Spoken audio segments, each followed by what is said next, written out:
Cela était devenu comme une évidence. Les choses devaient changer. Et elles ont changé. Après avoir fait du stop avec 2 inconnus, passé la soirée de l'Independence Day avec d'autres hikers solitaires, me voilà aujourd'hui à partager mes camps du soir avec Mélan, Fireball, Bling, Wash et parfois d'autres. En attendant, les journées sont joyeuses et les nuits beaucoup moins terrifiantes. Le bonheur reste aussi simple que possible. Une douche, des hamburgers, un Dr Pepper et une machine à laver. Je crois que je me suis faite à l'Oregon. Mes journées se déroulent sous l'ombre des grands sapins que composent les forêts de l'Oregon. Les chipmunks se roulent dans la poussière, celle-là même qui chaque jour nous rend un peu plus sales. Le clapotis de nombreuses rivières se fait entendre au loin. Des nuages de moustiques nous suivent et nous piquent à longueur de temps. Le bruit des sprays anti-moustiques et le claquement des paumes de main sur la peau deviennent monnaie courante. Et des lacs, d'une beauté et d'un calme incroyables, se laissent entrevoir avant de s'effacer au détour d'une courbe. Leur eau est d'une telle limpidité que cela en devient hypnotique et me force à m'arrêter le temps d'une pause. Wow. Just awesome. Puis, parfois les forêts se revêtent de leur manteau blanc. Commence alors une course d'orientation pour savoir où peut bien se cacher le PCT. Le bruit qu'émet la neige sous chacun de mes pas est un pur ravissement pour les oreilles.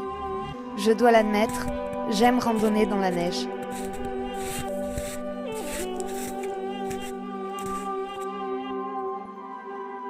Mais comme toujours sur ce chemin, la beauté d'un paysage se mérite. Les embûches sont nombreuses, mais sont vite oubliées face à toutes ces choses magnifiques qui se déroulent jour après jour, à la vue de ces paysages si sauvages et aussi beaux que différents. Nous sommes le 13 juillet, et depuis 2 semaines, je m'applique à traverser un état. Les moustiques sont restés fidèles à eux-mêmes, ils en veulent toujours à ma peau, malgré les kilomètres parcourus. Les forêts sont toujours grandes, si grandes qu'il est possible de les voir se perdre à l'horizon lorsqu'une hauteur et un dégagement nous le permet. Les lacs sont également présents et leur eau, aussi transparente que du verre de cristal, nous permet de savoir avec détail ce qu'il se trame dans leur profondeur. Telle une enfant de 5 ans, je continue de m'émerveiller devant toutes ces choses nouvelles que je découvre le long de ma route. Un matin, Mélan et moi avons surpris 5 castors faire bronzette sur un tronc flottant au milieu d'un lac. Puis, j'ai rejoint un camping hors trail pour boire un Dr Pepper qui n'existait pas. J'ai fait du bateau tout autour de ce même lac. J'ai payé 2 $ pour 3 minutes de douche et n'ai pas eu le temps de me laver les pieds car le shampoing qui ne pique pas les yeux me les a fait littéralement prendre feu. Je me suis perdue dans une forêt en voulant aller aux toilettes au beau milieu de la nuit. J'ai vu ma première cascade. J'ai perdu ma veste polaire, qui finalement est réapparue 4 heures plus tard sur le dos de Starloud, un Allemand de 55 ans qui compose le groupe avec lequel je me retrouve souvent. J'ai fêté mes 1000 km de marche. J'ai mangé une pizza de 40 cm en 3 étapes. J'ai pu observer des fourmis gravir des rochers de 1 mètre à la verticale pour embarquer un morceau de popcorn au fromage que j'avais eu le malheur de faire tomber. J'ai fait un feu de camp. J'ai dû changer d'itinéraire et contourner une montagne enneigée sur conseil des rangers. J'ai croisé la route d'un hiker et Try Angel, très suivi sur YouTube. Mosquitoes are everywhere, so we're getting in the car.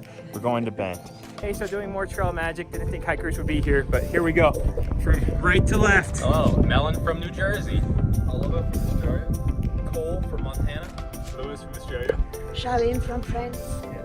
So I got beer, chips, and oranges again. So, and maybe if they have trash or something, I'll ask them if they need anything else. Or anybody needs to be rescued. But yeah, trail magic, yeah! J'ai réussi à faire des blagues en anglais. Et puis, le 12 juillet, je suis entrée dans le parc national des Three Sisters. La forêt s'interrompt pas, le temps d'un instant. pour laisser apparaître sur ma droite les 3 imposants volcans recouverts d'une neige épaisse, blanche et étincelante. 50 miles, soit 80 km autour de ces magnifiques montagnes, auront été parcourus. Les paysages changèrent du tout au tout en l'espace de quelques kilomètres. Les forêts vertes, humides et remplies de moustiques se transforment rapidement en chemins incertains sur une neige recouvrant des rivières. Les rares conifères encore debout ont perdu leurs branches et leur écorce. Restant creux et sans vie, ils reflètent encore une fois le ravage d'un incendie passé.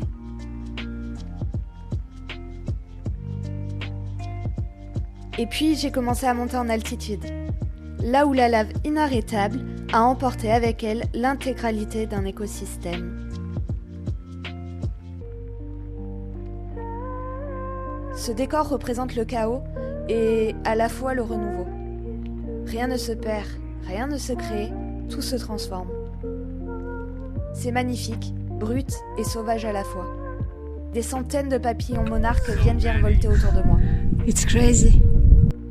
Je suis happée par ce moment privilégié et magique que je suis en train de vivre. Me voilà sortie du parc national des Three Sisters, des étoiles plein les yeux.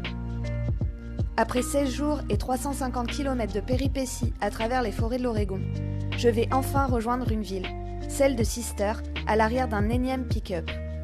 Demain, on est dimanche. Et demain, c'est officiel, je ne marche pas. Le bonheur ne se trouve pas au sommet de la montagne, mais dans la façon de la gravir.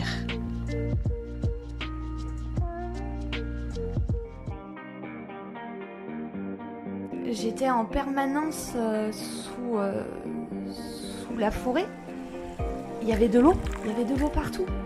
Et c'est vrai qu'il m'a fallu bien 2 semaines avant d'arrêter d'être hypnotisée par les rivières dès que j'en croisais une. C'était assez dingue. Et puis du coup, cette lubie, cette obsession de l'eau s'est transformée en obsession de la nourriture. Autant les 3 premières semaines, je mangeais très peu. Mais passé ce délai, ça a été incroyable. Je suis devenue un ogre.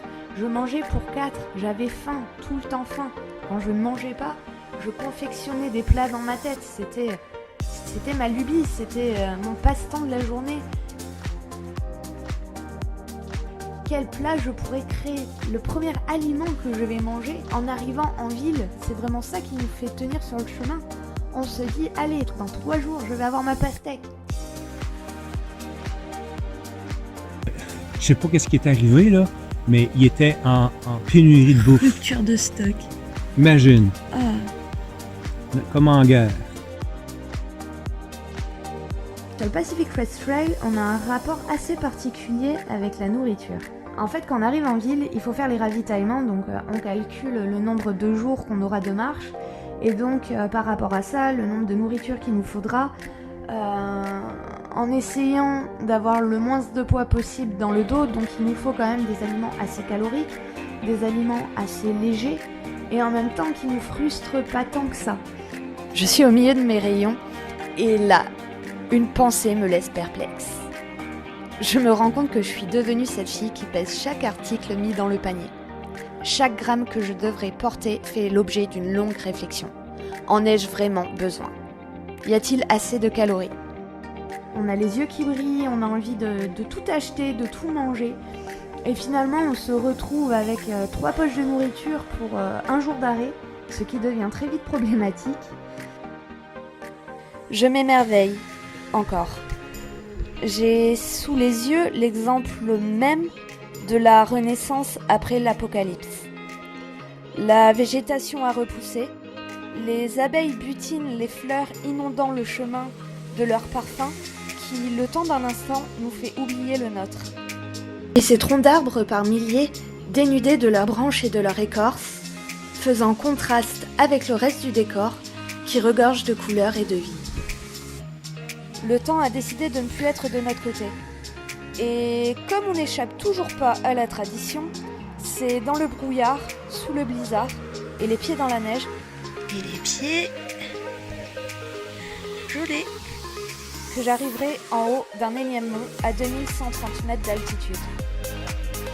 La vue est surréaliste et totalement enivrante.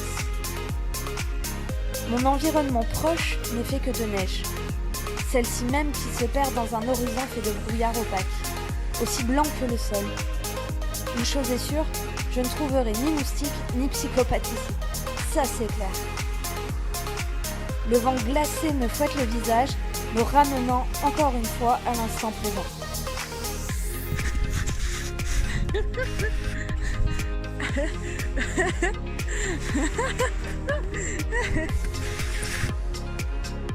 Notre chemin n'est plus visible et les lacs gelés se cachent sous l'épaisseur blanche. Je ne vois pas à plus de 10 mètres.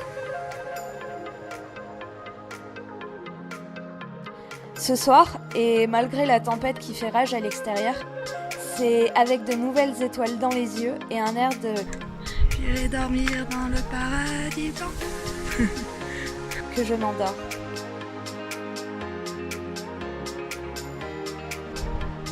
Je me suis émerveillée à chaque instant.